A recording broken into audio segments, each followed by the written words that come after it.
नमस्कार साथियों, पिछले वीडियो में मैंने आपको एलसीएम एंड एचसीएफ कैसे निकाला जाता है उसके बारे में बताया था। मुझे उम्मीद है कि आप लोगों को वो बिल्कुल समझ में आ गया होगा कि एलसीएम और एचसीएफ कैसे ज्ञात किया जाता है। उसके बारे में मैं पिछले वीडियो में आप लोगों को बता चुका हूं। आज मैं एलसीएम और एचसीएफ से संबंधित जो एग्जामों में प्रश्न आते हैं, क्वेश्चन आते हैं, उनके बारे में आज आपको मैं बता रहा हूं। और मुझे उम्मीद है कि ये आपको बहुत अच्छा लगेगा और इसके इंटरेस्टिंग क्वेश्चन होते हैं, बहुत ही रोचक प्रश्न होते हैं, तो उन्हें हम एकदम आसान तरीके से कैसे ज्ञात कर सकते हैं उसके बारे में बता रहा हूं। तो आज मैंने टॉपिक दोनों एक साथ ही, क्योंकि आपको एलसीएम और एचसीएफ अच्छी तरह से समझ में आ गए होंगे, अब उन दोनों से ही संबंधित मैं क्वेश्चन एक साथ आज आपको करवा रहा हूं। अब साथियों, आप लोगों को बस प्रैक्टिस करनी है क्वेश्चन ले लेकर के, और आपको कोई प्रकार की किसी प्रकार की एलसीएम और एचसीएफ से संबंधित किसी में भी कोई परेशानी नहीं आएगी। तो देखिए, एलसीएम से संबंधित जो विभिन्न परीक्षाओं में क्वेश्चन पूछे जाते हैं, मेनली जो क्वेश्चन पूछे जाते हैं, आज मैं वो आपको बता रहा हूं, जो कि स्टेप बाय स्टेप है।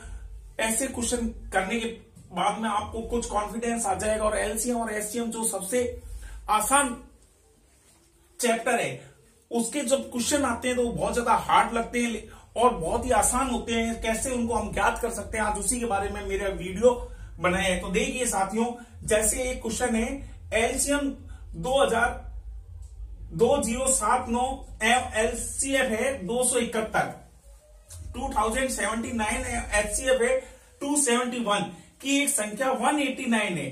तो हमें अभिष्ट संख्या ज्ञात करनी है, यानी दूसरी संख्या। तो उसके लिए क्या है कि एलसीएम इंटू एचसीएफ बटे प्रथम संख्या। एकदम नीचे ये फॉर्मूला याद रखना है। अभिष्ट संख्या ज्ञात करने का क्या है, LCM into HCF divide by प्रथम संख्या, फर्स्ट नंबर। तो अब देखिए, 2079 इंटू 271 को अगर हम डिवाइड करते हैं तो आंसर आता है 297। तो वह अभिष्ट संख्या क्या होगी, 297। अब देखिए, ये क्वेश्चन तो केवल फॉर्मूले बेस में था। अब ये दूसरे क्वेश्चन जो आते हैं कि 18, 24, 30 एवं 42 से भाग देने पर शेष एक रहता है, तो वह संख्या ज्ञात कीजिए। तो उसके लिए हमें क्या करना है, इन सबका हमको एलसीएम लेना है कि 18, 24, 30 एवं 42 से भाग देने पर शेष एक रहता है।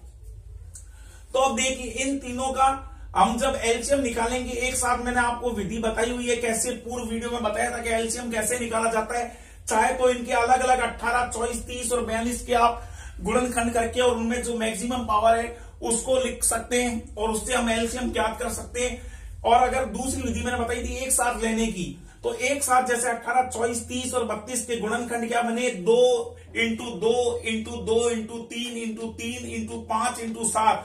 मैंने ये आगे क्यों नहीं लिया है, क्योंकि अब ये दोनों प्राइम नंबर है, 5 और 7। तो इन दोनों को हमने क्या कर सकते हैं, इतने तो हमें गुणनखंड निकाल ही लिए, अब 5 इंटू 7 और आगे कर देना है, क्योंकि इसको निकालने से कोई मतलब नहीं है।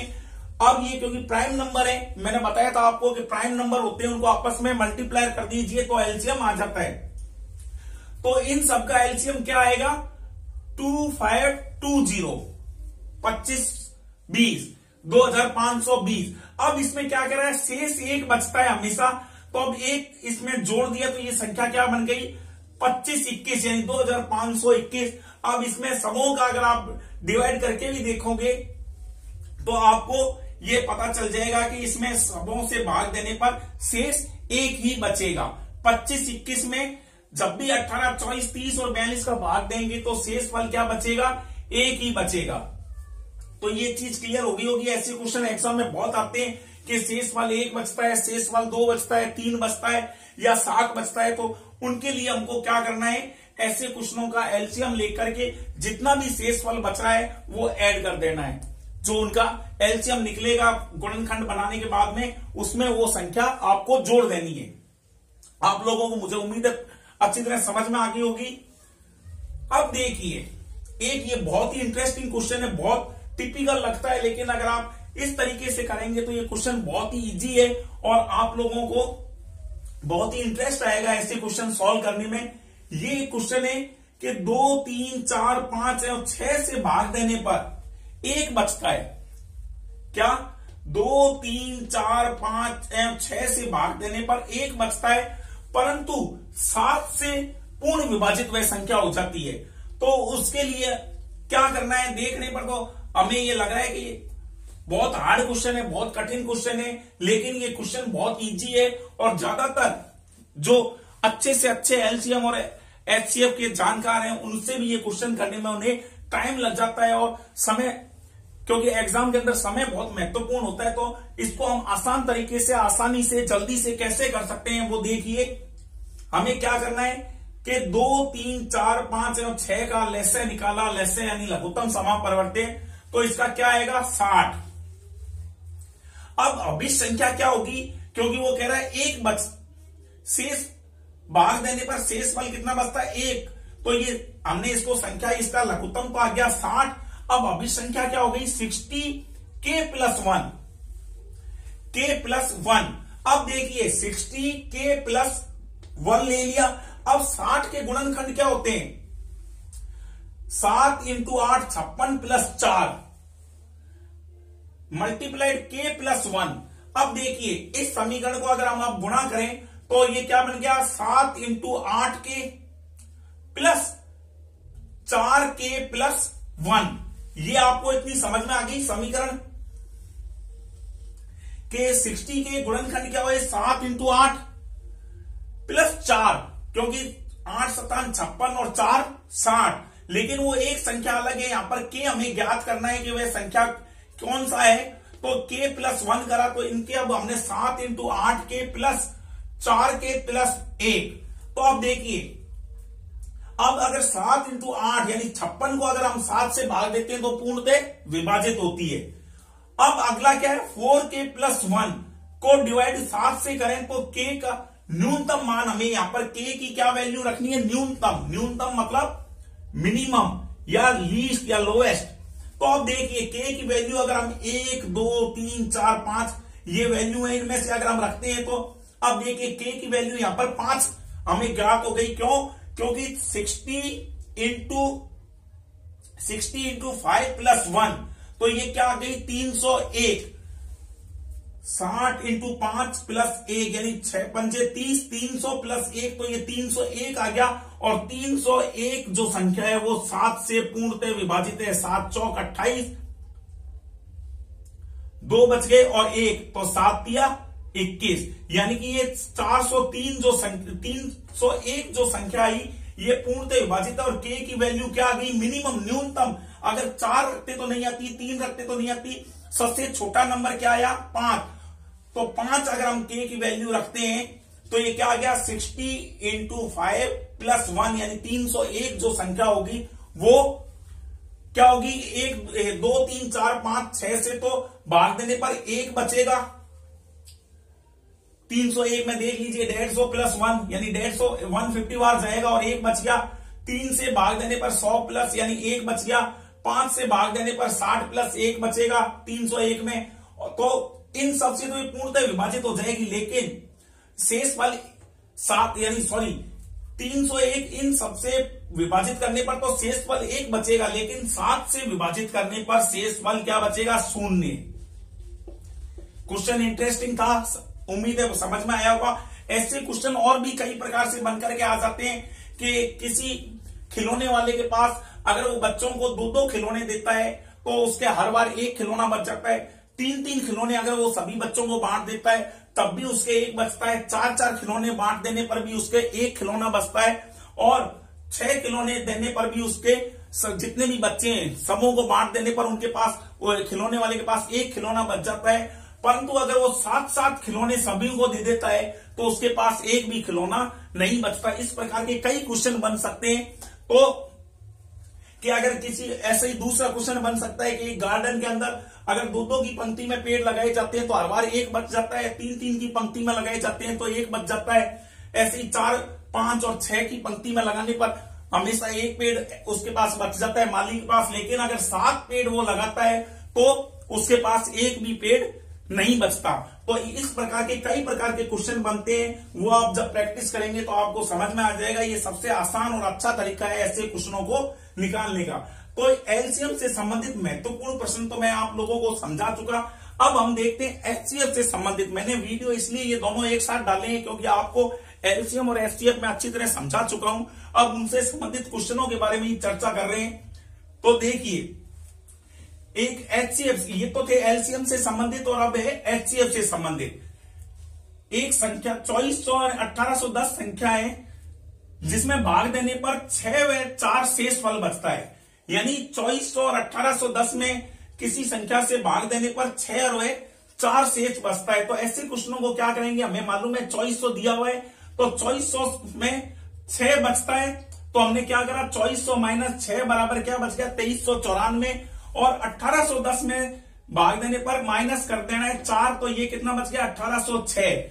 अब 2394 और 1806 का महत्तम समापवर्ती हम निकाल लेंगे, वो क्या आएगा 42। मैंने वो विधि आपको बताई नहीं है क्योंकि पिछले वीडियो में मैं आपको मैसे पे निकालना बता चुका हूं, तो आप उस प्रकार से इसका मैसे निकाल लें तो आंसर क्या आएगा 42।